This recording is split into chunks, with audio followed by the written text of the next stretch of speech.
Today we are at Vybichova Preschool and we will talk about nature. Make a circle round and round, round and round, round and round. Make a circle down, down, down. Now sit down.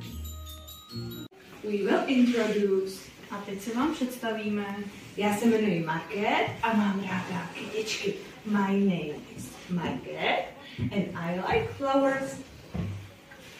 A co má ráda Margaret? Flowers. A co měla ráda Monča? Duhu. Výborně. A jak se řekne duha?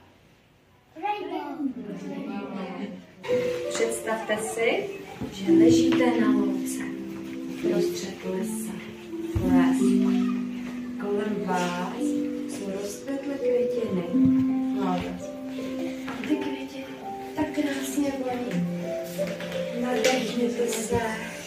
Z květiny na květinu létají včelky. Bees. Slyšíte je?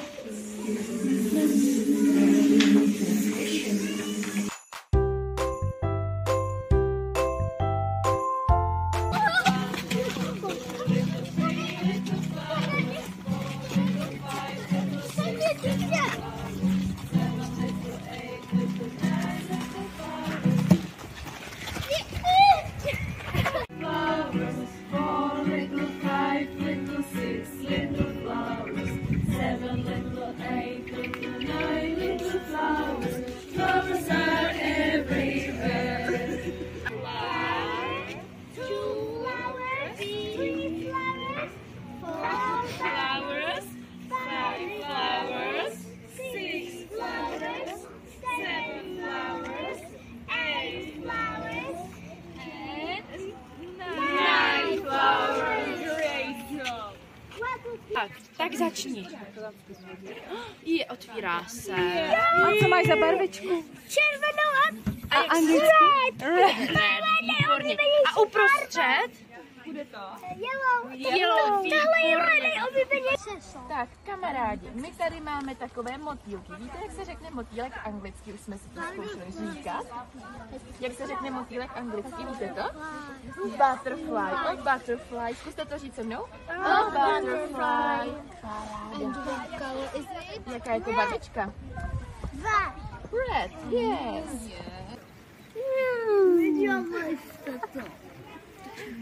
Tak a teď budete zase na další stanoviště ještě. Tak. Mě by zajímalo, jestli znáte barvičky. Jo, zkusíte si. Já vám takhle namočím štěstce. A jak si musíte si namočit vždycky takhle do té barvičky? Papír. A já vám tam takhle udělám tečky. Musíte si dostat na tu barvu. Šlo by to? Zkusíte to? Jo. Tak jo, namočíme barvičky. A jak se řekne? Jak se řekne? Otvírá se. Yellow. To je kytička. A jak se řekne červená?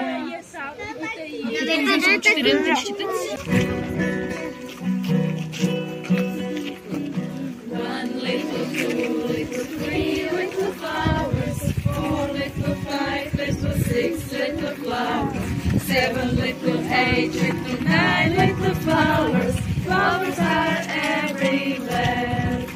Tady bude kamarádi hra, tady bude zpívání písnička, tady budou experimenty. Vy budete tam, kde se vám to nejvíc líbilo. A mně se to líbilo.